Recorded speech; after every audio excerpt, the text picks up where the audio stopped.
Welcome to Subject to Change, a sustainability podcast. Lauren and I are welcoming Majora Carter to tell us more about her book and about low status communities. So a whole bunch of stuff about your book. I love the storytelling in it. I love the fact that I learned more about you and about your journey. We have talked to about 50 different people, and the most exciting interviews or chats end up being about a journey and the discovery and the missteps and then the writing and then whatever. Is there, there are so many messages you shared. Is there a particular message that you're hoping just shines forth in every reading? Well, I guess many, but I really do. I guess two main ones is, one, that people in low status communities, the ones that are generally led to believe they need to measure success by how far they get away from them, actually give their communities a second look. Please don't forget to like, comment, and subscribe. When you see the little microphone in the lower right, click on that to learn more. We're so glad you're here. And then think about, figuring out ways that they could, economically and emotionally reinvest in them. And the other thing is, which is equally important, is that frankly, the gatekeepers, that are often responsible for the way those communities are developed, realize that they can actually do something different. Whether it's philanthropy, who, in the nonprofit industrial complex, who I think, has done like a tremendous amount, to exacerbate the brain drain that happens in low status communities. Whether it's the development, world, real estate development world and government, and private equity, that's actually buying up much of the property within those communities in a very predatory speculative fashion, that reduces the opportunities for people in low status communities to actually be able to participate in the American dream. So if there were opportunities, on that side where they were just like, maybe we could actually, create different, strategies for access to capital, for there to be like true community development from the inside out that retains the talent born and raised in this community, instead of, giving them reasons to flee. That we could, if we did that, and help people in their own communities be a part of their own, economic and social recovery, then I think we repair, the social and economic fabric all over this country. Unpacking the term low status. When I talk about low status, it's not, that somehow the people in those communities, there's something wrong with them. It's more like the term status just implies that there's something much larger at work, rather than just saying poor or low income or underprivileged. It's more like the status implies that that inequality is just assumed in those neighborhoods. And it is. It is. Like, you see it in terms of, how the development happens, in terms of what people, are led to believe they should be believing about it from both inside and outside the neighborhood. Like, we're all led to believe that. I have a specific follow-up for this, because so Jody's aware of what I'm trying to do. Ages and ages ago, I worked for an architecture firm that had a job shadow day. And without fail, there would always be like 2 suburban schools and then one of our city schools in what I guess I'll call a low status community. Excuse me. I loved this day because I was always just amazed and impressed by the students from our city school that would come, and so amazingly underwhelmed by the students from the suburban schools.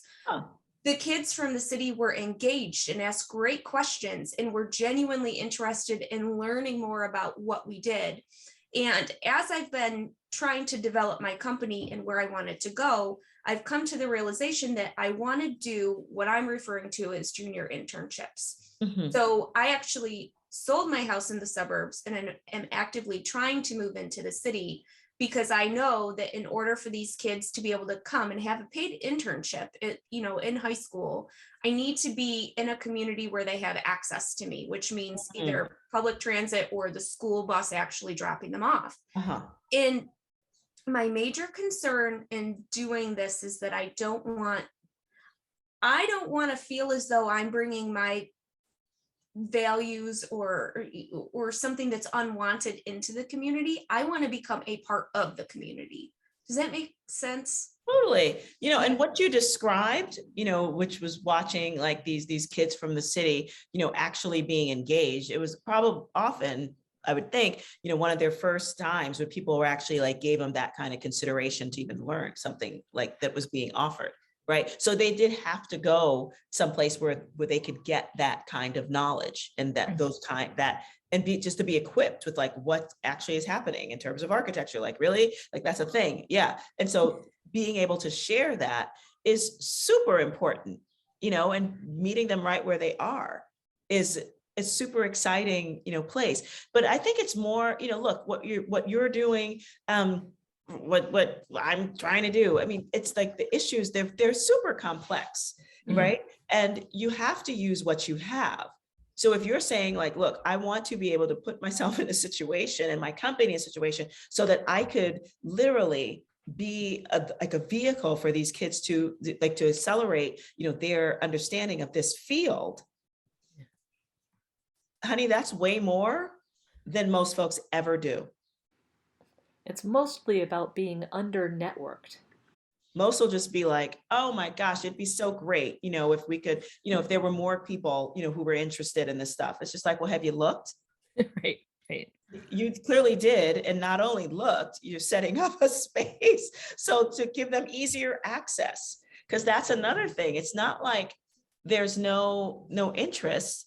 It's, people are not that they're just underprivileged. It's like they're under networked, they're under resourced, specifically in terms of like access to people like you who are going to show them like, okay, this is how this business works. If there were more people like you, we wouldn't be in that kind of situation. But that's sort of my goal. My goal is then to say, look at what I'm doing, other companies in downtown Syracuse. You could be doing this too. And then create a network of people that offer similar types of things.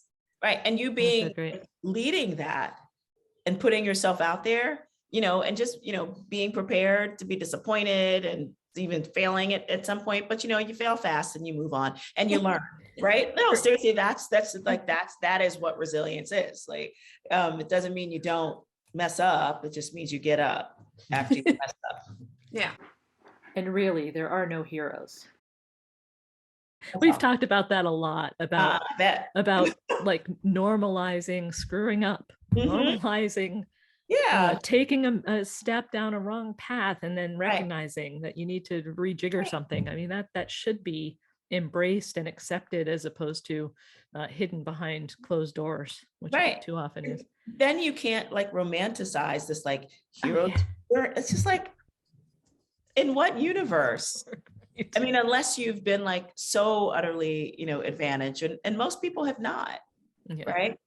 And, and I think especially when it comes down to folks, coming from low status communities, people just need to be equipped, right? And that's a little 5-letter word, but it means big things, whether it's with financial resources or just, the resources, various types of education, they might not have had access to before. Why should there only be 2 faulty options? They're left to either be sort of places where poverty levels are maintained or gentrification happens. And I'm like, why are there's only those 2 options in those communities? It's just like, it just seems so distinctly un-American to me. Right. And it doesn't, we can be an America as good as its promise. Yeah. But we just haven't really done that. We've got these established ruts in our minds and our processes. And actually what's really interesting for me is that in Albany, which has definitely, I mean, there are a couple of neighborhoods in Albany, you say the name and everyone just kind of classes them in a different way. It's very frustrating. One of the things that we're talking about and Syracuse has been talking about is a physical reconnection by dealing with some of the highway structures. And I'm wondering if one of the roles that, at least in the group that I'm involved with, one of the roles that I can take on is using that physical reconnection process to do what you're talking about. Identify the ways that the not-for-profit process is just self-perpetuating and dumping money in inappropriate ways that perpetuate poverty, like, affordable housing, which concentrates just that kind of, you can live here so long as we can help you live here, but there's nothing causing people to be excited or innovate or joyful or anything. Nope. So can we use that physical redesign to redesign some of the social fabric in the process? Because one of the biggest concerns, of course, is gentrification. And then you address that in your book as self-gentrification, which I think is what I've been using to help people realize that this is an economic and an innovation opportunity for them that live there. Yeah. Not us coming in and fixing things. I mean, I live in the neighborhood too, but for the people who live there to define what they want their community. Right. We're facilitators. You're the Mhm. doers. We want nice things too.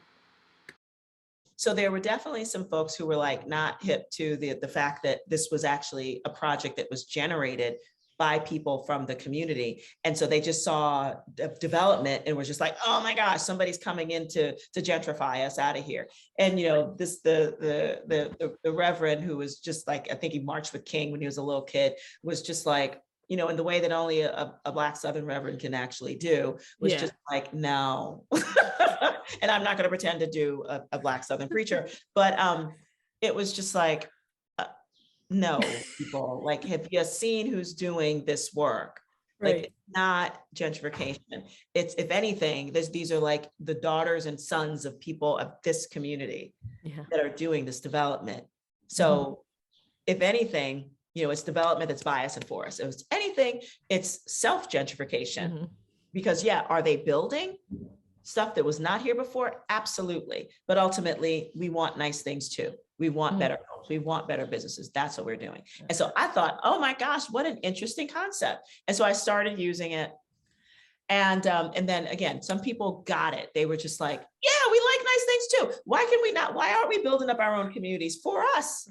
And I was just like, yeah, I get it. And then there were others who were just sort of like, all they heard was the gentrification part. Yeah. And it was just like, it would just stop everything. And I was protested at a certain point. The stickers you talked about. Yeah, there was a sticker, and then there were like huge banners, with my name on them, in front of my cafe, saying Majora Carter sells out the South Bronx one coffee at a time. And what about your healing?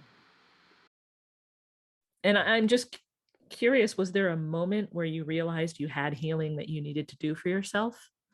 Or did it come upon you slowly? No, I mean, it came like a ton of bricks when I moved back to the neighborhood. And I think the first couple of years that I moved back here, I moved back to Hunts Point when I was starting graduate school.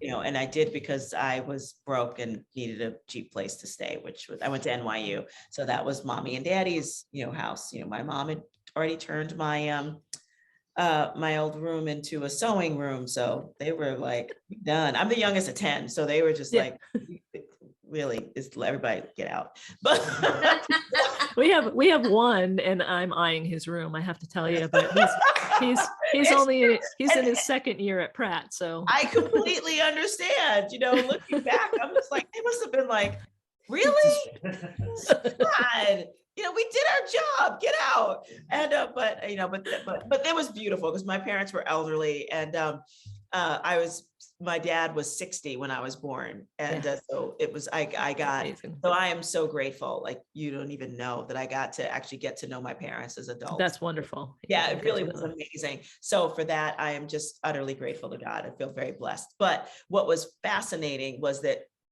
the first couple of years, I literally would sleep there and then get up like before the crack of dawn and just get out of the neighborhood. Avoidance. Super late at night, after I'd like done whatever, young people do to show how cool they are. I was every one of them.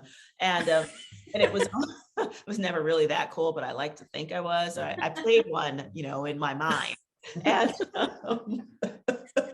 that's pathetic. But anyway, but it was and around that time, like literally, I met this guy. I was doing like it was AmeriCorps had this really interesting thing because I was getting some tuition, some money off my tuition. So I did this AmeriCorps program. It was specifically for writers, to go into like Bronx, community, and work with, folks that were doing interesting, do writing programs with them. And I was like, oh, I could do that. And I did.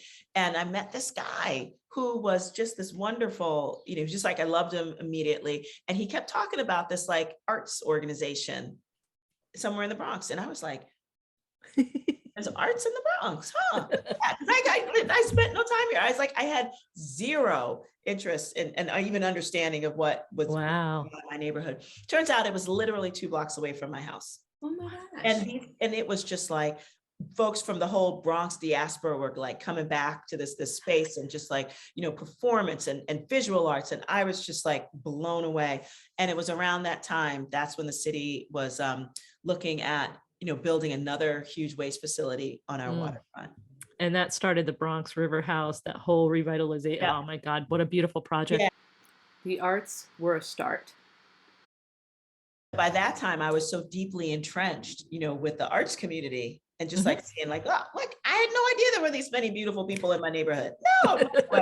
And then I was like, and I'm one of them. And I felt cool by association. So I was like, you can't mess with that. And, but I knew really clearly that all the arts in the world wasn't going to change the neighborhood. And so that's when I started to get involved, with, community development, in particular around environmental and economic project-based development, because it's where my arts, background came in, where, and, it was just like, we need to change what people see.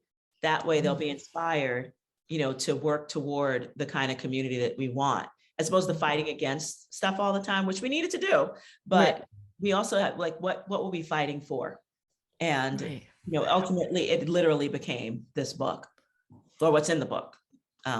So there's this whole, like, we're going to have to meet at some time in the future. Again, I'm like, my brain is reeling with the stuff that you've brought up that brings to light for me the balance between the communication and marketing and statement of goals, the visuals that compel people, the work behind it. How deep do you, like, how do you build the validity of it through the core of the community while you're creating images to inspire that depth of building? You know what I mean? It's like all got to happen at the same time. And it's I mean, huge you give people, there's a beautiful Jimi Hendrix quote, and I don't want to maul it too much, but I'm pretty sure this is it. It's you got to give people something to dream on. Yeah. I mean, how pretty is that? That's beautiful. And it's just, and I realize that many low status communities don't have that. Like our dreams are so far outside of our own communities. Yeah.